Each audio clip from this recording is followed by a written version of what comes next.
On behalf of the MIT Activities Committee, I want to very much welcome back Dan Whalen. He's the cookbook author and creator of The Food in My Beard, who did a great talk for us back in the fall. And today he's going to talk about the magic of tater tots. And what a great day to do this on a really cold and blustery New England afternoon.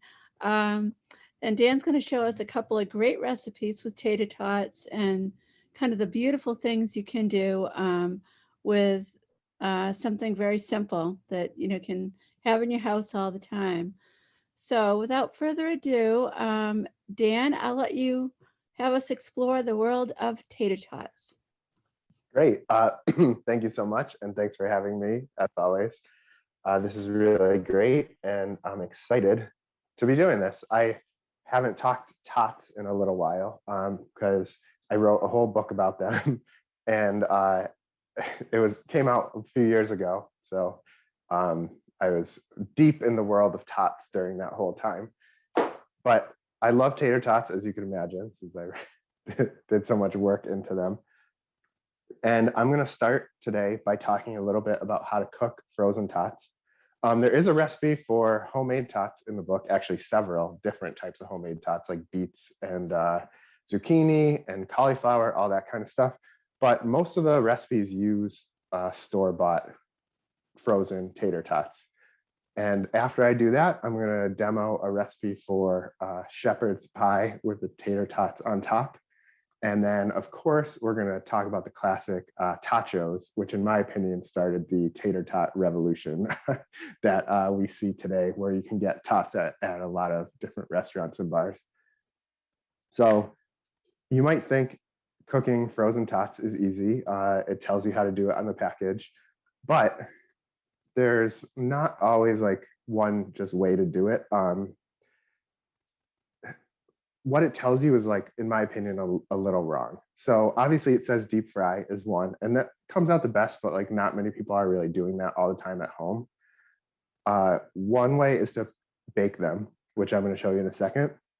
And then the other way that I found out that's not written is pan frying the tater tots, which what I do is just add a little oil to the pan and put the frozen tots right in there and cook them almost like you're sauteing anything, and let them sit for a while, because tots go from very solid to fragile for a little while, and then they're solid again once they're fully cooked. But I find that's like a happy medium, especially if you're only making them for a few people and you have a pan that's big enough. But I'm going to bake these right now. And I saw that Diane did mention that to ask questions, and yes, you should please ask questions, because I'd rather be sort of like engaging with some of the questions that you have rather than just being up here rambling. So what it says on the package usually is to just put them on the pan, preheat the oven, bake. What I do is actually toss them with a tiny bit of oil. I like to add a pinch of salt to them. And then I toss them a little bit like this. And this way you're coating them with a little bit of that extra oil. There is oil in them already, but you're also sort of greasing the pan so they're less likely to stick. I also, if you have convection on your oven, this is the best time to use it, in my opinion.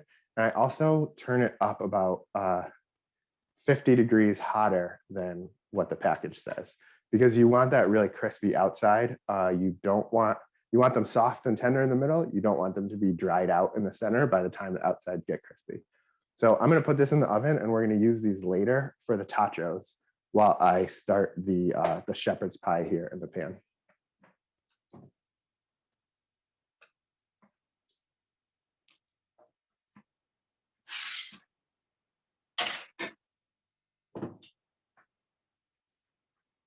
So for shepherd's pie, I grew up having shepherd's pie sort of one way, and that was in my Italian, Massachusetts, or Irish and Italian Massachusetts household. And it was just sort of like beef on the bottom with corn in the middle and potatoes on top. But I actually lived in Bermuda for a little bit, and that's where I started having British shepherd's pie. which is more of like a gravy meat mixture on the bottom, and then just the potatoes on the top.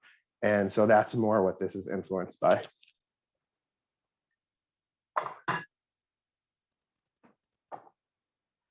I'm gonna put some onions in the pan first. And I have carrots and celery here. And if you saw the recipe that I listed, it's directly from the book, and I didn't put celery in it, but I like to I never think of recipes as like a finished product. I think of them as more like living, breathing things. And I tend to make things different almost every time that I cook them. So we're going to let this cook for a second. And the name shepherd's pie honestly like denotes using lamb. And I do put lamb in it a lot, but I usually and more commonly will use beef. And today actually I'm using a beef like substitute, because in my house we eat like 75% vegetarian. So we both, me and my wife, love meat, but we just think like it's better to eat a little bit less of it. And I found that this specific beef replacement, I guess, is like so close to the real thing that I almost don't really notice it. And it's actually easier to cook with too. So I'm just gonna let this brown for a minute. And I cook it all right together. If you're using like 90% lean or above meat, you can do it the exact same way. If you're using something a little fattier, you can cook the meat first, drain a little bit of the fat, then cook the veggies and add the meat back. So Dan, we have a couple questions about what you're using. What is this meat, and how is a beef substitute easier to cook with? So this is Impossible specifically. I've tried Beyond, I've tried Gardein, a few other ones. Impossible to me is like, it's really is so close to meat. And I would use it in any ground beef situation other than hamburgers specifically. They do make good burgers and I do have them sometimes, but to me, like having like a perfect medium rare burger with really good freshly ground meat, you can't really beat that. But the reason it's easier is because it doesn't shrink as much the way regular ground beef does. And also it browns a lot easier. I'm not sure what they did. I'm just adding a little salt here, by the way. It browns much easier. So you don't, sometimes with ground beef, you want to like cook it separately to get that real brownness on it. But I find that with the Impossible, you really get some of that char that takes a lot more effort to get with actual beef.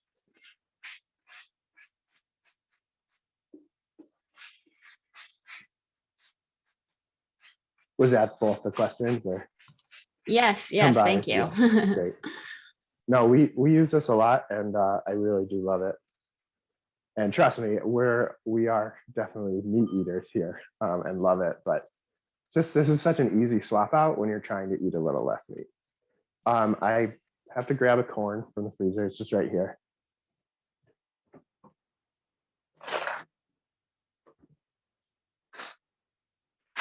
So the next thing that I'm going to add to this, as this is just about finished up cooking, is some garlic. I have a garlic press here, make it easier.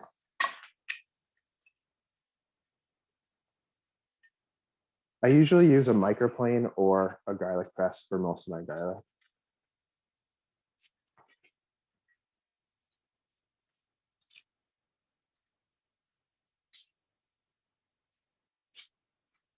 Great. And it already smells great in here. We're planning to have this for dinner tonight. Are you using medium heat on that pan? I would, so my my little makeshift burner here is a little finicky, but if I was cooking this on the stove, I would probably put it a little higher, like a medium high.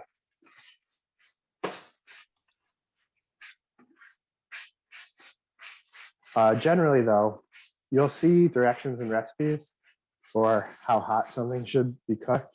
But I think that it's important to just like pay attention, and everyone's stove is different. And it's kind of the thing where like, you should just, if you want it to brown, like start it hot and then pull back a little bit if you think it's starting to burn.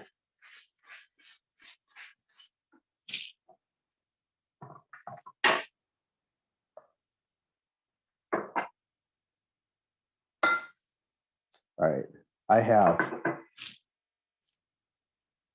a little bit of thyme that I'm adding here. This is dried thyme. I always say use fresh if you have it.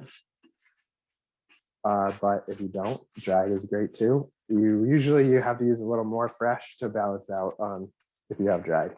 And a lot of recipes will add the liquids and then add the herbs and spices. I like to add the herbs and spices just before adding the liquids, and it kind of like gets them to get into the oils a little bit and sort of wake up and really bloom throughout the entire dish. I have a little cider vinegar. And I think the recipe uses red, but this is what I have again. And I really encourage people to just use what you have. Making swap outs is a lot easier than you think. I have a little Worcestershire sauce. Actually, it's kind of a lot of Worcestershire, to be honest. But again, it's kind of like that British gravy style that really Worcestershire is like a key component to it. And I have about 3/4 of a can of crushed tomatoes. You can also use diced. And the recipe in the cookbook uses mostly tomatoes, but I was in the mood for a little more gravy-like today, so I'm gonna add a little bit of broth as well.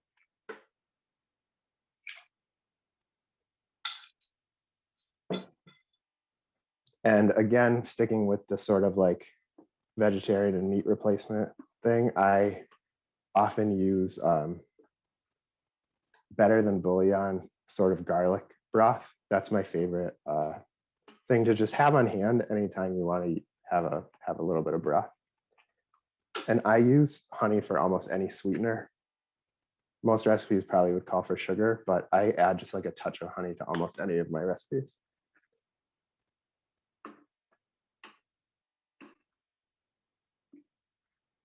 Then I'm going to add the frozen corn to this as the last item. I'm also going to add a little more tomatoes. It's looking kind of gray.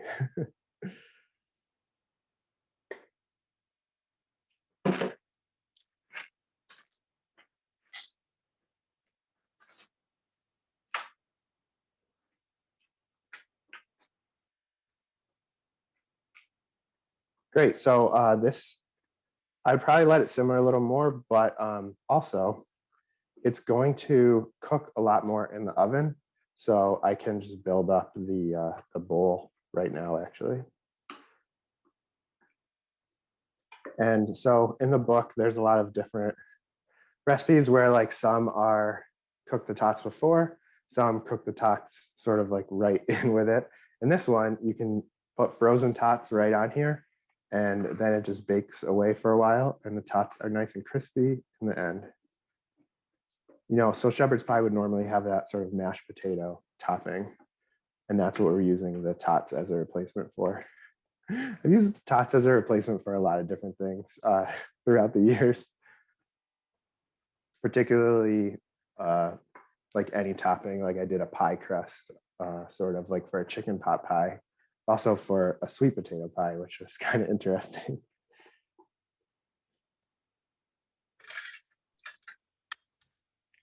And Dan, we had a question. You were mentioning broth before, but we didn't see that on the ingredients list, or what was it there? Yep, it's don't not have on it the in front of ingredients me. list. It's not in the book version of this. So I would have added a little more tomato, but because I mentioned that I was kind of feeling this today to be a little more gravy-like, so I cut the tomatoes with a little bit of broth that I had on hand. Gotcha. Perfect. So I'm just going to take a scoop of this, several scoops.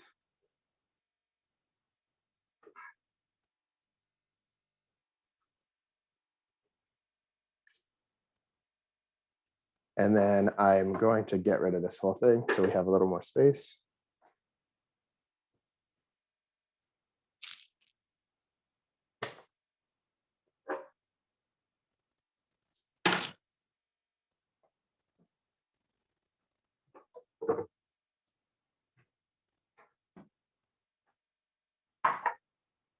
And then I'm just going to add these on top here. So you definitely can make this for the entire family in one large casserole. Since it's only two of us, I usually make things in individual size portions. I also think it's a lot more fun to be sort of digging into your own version of the thing. So that's why I'm doing it like this. And also it looks just looks fun, right? Definitely. Such a cute little bowl. Yes, I also highly suggest people to get these like individual baking bowls because you can make French onion soup. You can make so many like making mac and cheese and individual portion stuff. It actually really like doesn't take a lot more effort because usually you're making this in a big bowl and then adding it to the casserole. So portioning it out like this, I don't know. I really like doing it that way. And these tots that you just added on top, were these the ones that you pre-baked or are these frozen? These are frozen. So I Great. baked the other tots so that we can make tachos, and I think we are going to do that now while the stuff bakes. Great. So there's several. I've written a lot of recipes for things on top of tater tots. Actually, I published one today, and it's tonkatsu, which is like a breaded pork cutlet that I served over tater tots with cheese. Because I was actually inspired by doing this class to like sort of get into the tater tot game again. I see someone asked about the temperature, and I put this at 425 and it's gonna go for like 25 minutes probably. I already have one in there, so don't worry. Great. Thank you. And those tots that you just put on top of the pie as well, were those tossed in oil first? Nope, just frozen. You could Great. brush a little oil on here, but it's not really needed, honestly. Okay.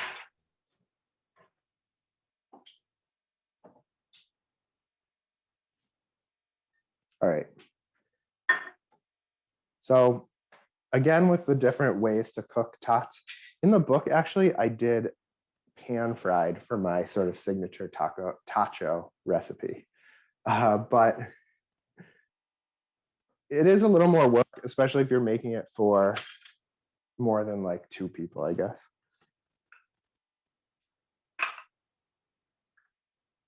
So that's why I did it in the pan. And also, I'll usually cook tots in the oven, obviously. I just wanted the tacho recipe to like really stand out and be something sort of different, I guess, special.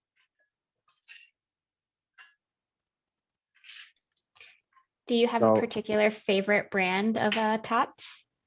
I think Ore-Ida, I mean, they invented it. They actually trademarked the name. So if you look at other brands, they will have a different name. I But didn't know that. But that being said, I think find your favorite. I've had some good sort of like Alexia, I think is one brand. I've had a McCain make some. I've had plenty of good tots, and I think you should look around and find your favorite. There's also a lot of cauliflower tots out there now. Some have spices in them. I try to lean away from those because I would prefer to put the spices in myself. So, I mean, obviously we've all made nachos before. I've made a lot of nachos.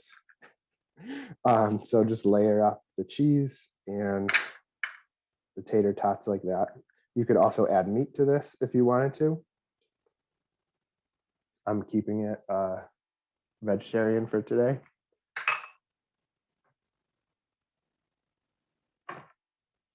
And then I suggest to cook this on a pan so that you are not getting like cheese drips all over your oven. So I'm just going to put this right in the same pan.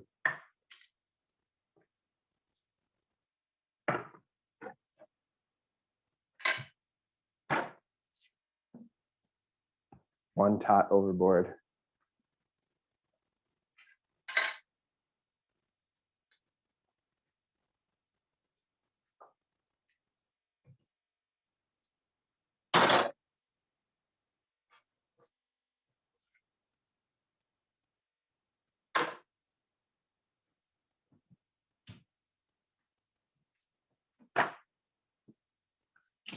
So here I have that finished tot shepherd's pie. And I'm going to move the camera a little so we can see a little better. I know you really want to get in there.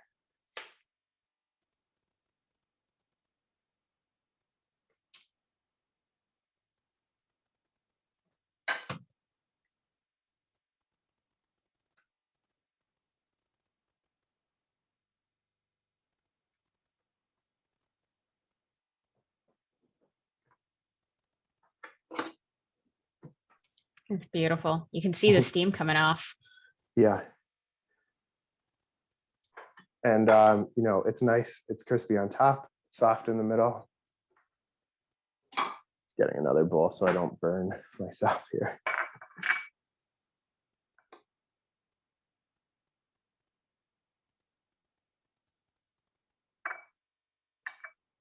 So, yeah, I mean, it is like a fun, different recipe, a new twist on shepherd's pie, but with tater tots on top. You know, this is also inspired by a dish called Minnesota hot dish. I'm not sure if anyone's heard of that. But it's sort of the popular dish of that state. And it is sort of like a turkey mixture, I believe, on the bottom with cream of mushroom soup. And then lined with tater tots on top. Really classy stuff. But actually it is fantastic. And I do have a recipe for that in the tot book as well. So now this is cooled off a minute, I am going to take a bite.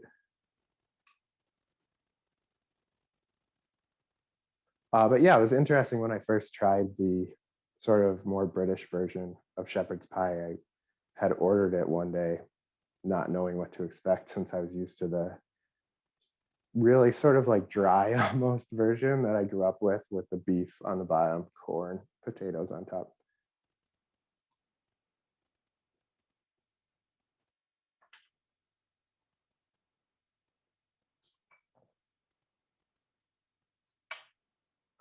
I just love all the textures going on in there. And what's really interesting to me is when I wrote the book, I also did a tot crawl of Boston, which you can see, I wrote about it in the Globe. And I think a lot of the places are still open.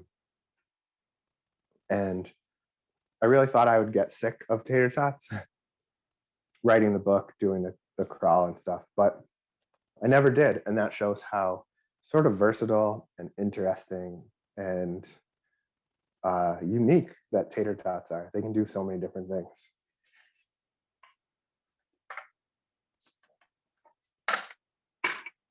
So let me check on the tachos. Looks great.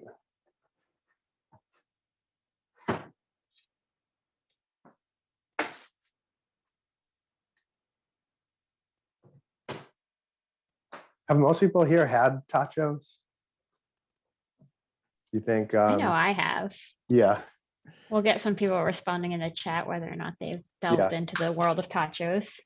Yeah, they are somewhat new, I guess, but by now they've been around for a bit. So this is some pico de gallo, which I made earlier today. It's just tomatoes, onion, jalapeno, garlic, lime juice, and cilantro. And I love making pico.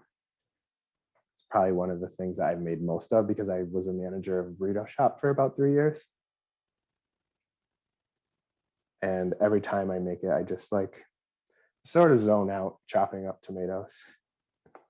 You can serve this stuff on the side. You can do it together. My favorite is like I would go on ski trips with my friends, and I would take 2 of these huge sheet pans and fill them both up with the frozen tater tots. And then when they finish cooking, flip one pan onto the other pan. So now it's a pile. And then load it up with the cheese and jalapenos. And then when it comes out in the oven, load it up with everything else. Because this is like a great party food, in my opinion. And it's less about, you do have to dig in with a fork, which is much different, I guess, than nachos, because usually people are using their hands with that. But, I don't know how many people are going to be sharing big plates of nachos once we get back to normal life.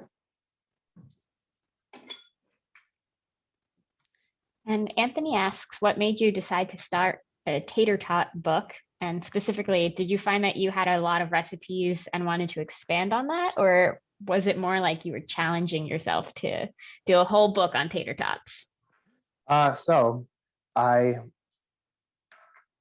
It is an interesting story.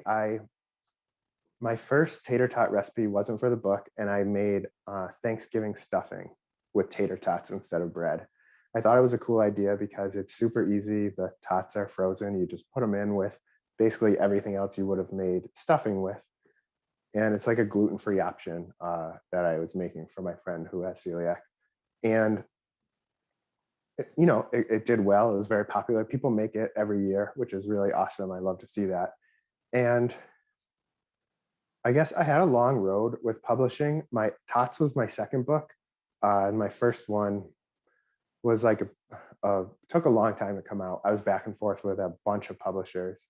And one of the publishers I was in touch with who didn't publish my first book reached out to my agent and said, do you still work with that guy? We want to publish a tater tot book, and we think he'd be perfect for it because we saw his tater tot stuffing. And first of all, like when someone says, I think you would be perfect to write a tater tot cookbook, it's like, it's a real honor when they said that, but also very funny to me. But no, it was amazing. And so that's how it started, really. They reached out to me, they knew my work, and they wanted to work together. So what I am known for on my website is mashups. So I take 2 different recipes and make one new recipe out of them. And when you're thinking about things to do with tater tots, it really is just like what recipes have potatoes already, what works really well together with potatoes, and what can I convert into like a tater tot version of a potato dish. That's awesome. So I guess I haven't had tachos in a little bit, but very good. There's some with sauces that I do instead of just melting cheese on top, because I think sometimes the sauce works better. Like if you do loaded tachos instead of like Mexican style tachos, that's when it's good with like some sauce and bacon, kind of like simulating a loaded potato. I'm going to take a bite now.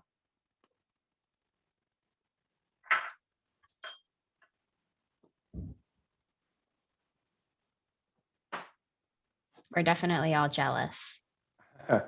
My biggest mistake today also was not buying chips at the store because I made this whole jar of pico.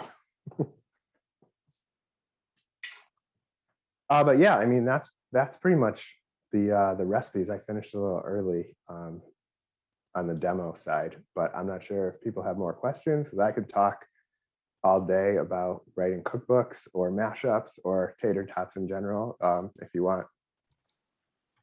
Yeah, people can go ahead and add their questions to the chat. Mary asks, does adding the pico make the tots a little soggy? Guessing it works best to eat them pretty quickly. In my opinion, one of the big questions I always have is, should I put these toppings on the plate or should I put them on the side? So as my food blogger brain is like, put it right on because it's going to look beautiful. My chef sort of brain says, put them on the side to preserve the quality of the food itself. So it's kind of a toss up and you can do what you want. But the other thing about these, like you may have seen when I was taking a bite of it, like it fell apart a little bit. So these were a little more brown on the outside, but not quite like cooked enough in the center to sort of stay together a little better. So that's one thing that you have to think about as well. But in terms of sogginess, I wouldn't say the pico is like the #1 culprit. Tater tots, when you bake them in the oven, they're never going to get that full crisp that deep frying will get. So that's also why I did the pan frying recipe when I wrote this one out in the book. Mhm. And on the note of pico, would you mind running through that recipe one more time? Sure. So it's just tomato, onion, jalapeno, garlic, lime juice, and cilantro. And in terms of amounts, I believe, you want the most tomato, and then onion, and then jalapeno. But I never really quite measure it. I just kind of go and get there. And I think it's important to be your personal taste. So, if you like onion more, add a little more onion. Also, salt is the one thing I didn't mention.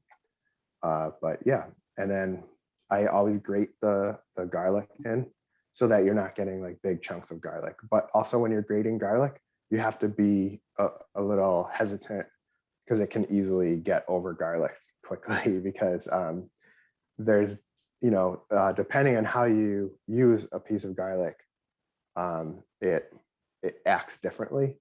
And smashing or grating the garlic will make it a little more aggressive than sort of thin slices.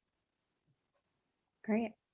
And I think you have some sweet potato recipes in your book, but Amy asks if you utilize sweet potato tots, and are you a fan? Yeah, I love sweet potato tots. Again, it does a lot depend how you cook them. And I use them for several recipes in the book, including a sweet potato pie where I toss them with like marshmallows. And for those recipes where you want it a little sweeter, you do have to make sure to look at the ingredient list because some of the store-bought tots will include like garlic and onion. And that's great if you're just having them as tots. But when I was making sweeter recipes, like the tater tot salted caramel chocolate chip cookies, you have to make sure that they don't have those things like garlic and onion in them. Great. Diane asks what sort of mashups you've made with tater tots. Well, I would say the whole book is sort of mashups with tots.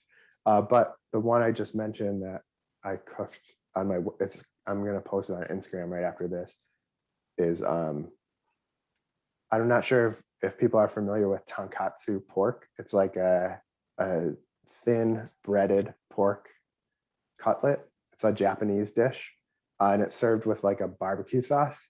So I made those and I cooked it and plated it on top of tater tots with a cheese sauce. And I was able to call it totkatsu instead of tonkatsu. I thought that was really funny. Nice.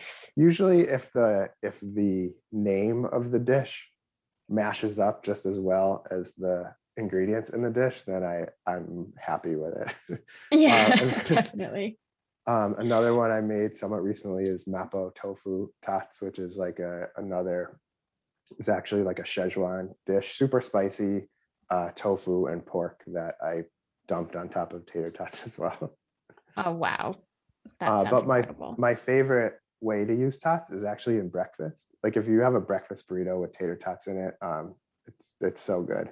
I think in Boston area, I'm pretty sure Friendly Toast has one. So if you don't want to make it yourself, that's the place to go. But that's the best time to pan fry them too. And if you just kind of like smash them a little bit in the pan, they get crispy on both sides, cook super quick. And then you throw your egg right in there with them, add cheese, a little pico, roll it up in a burrito, you're good to go. That's awesome. And Diane also asked if you could share the recipe for tater tot stuffing, which again, like you said, is a great gluten-free option. Yeah, so in November, I could rattle off a stuffing recipe without thinking about it. But in March, it's a little harder. But I would say you probably, I think I used sausage. And you would cook the sausage with a lot of butter and some onions and carrots and celery and maybe a little chicken stock. And then add some herbs like thyme, parsley, and then let that cool. Should be pretty liquidy. Then once it's cooled, beat in an egg or two, and then toss that mixture with all the frozen tater tots. Put it in a casserole, throw it right in the oven, and that's it. And the recipe is easily searchable. If you just search tater tot stuffing, I'm the #1 recipe there on the internet. There's a few more recipes of people that copied me but didn't say they were copying me. So skip those and just go right to mine. Will do. Michelle has heard that there is a tater tot festival and wonders if you've ever been or heard of it. I saw that comment pop up a minute ago, and I wish that I had heard of it because I haven't. I am trying to go to the Nacho Festival, which happens every year, but I have not heard of the Tater Tots Festival. I'm guessing it's in Minnesota. Well, I if don't know. anyone takes a look on the internet and lets us know in the chat, we'll be sure to share it.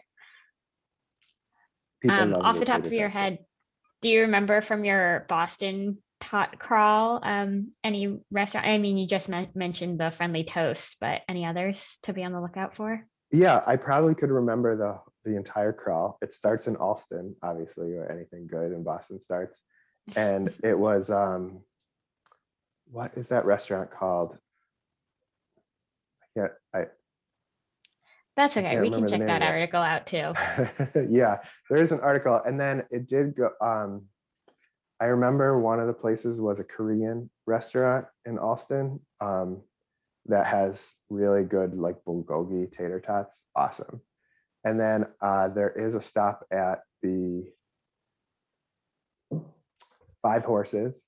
That was in the South End version, but both of them have really good tots. And they actually make a monthly tater tot recipe. So each time you go, you can get totally different tots.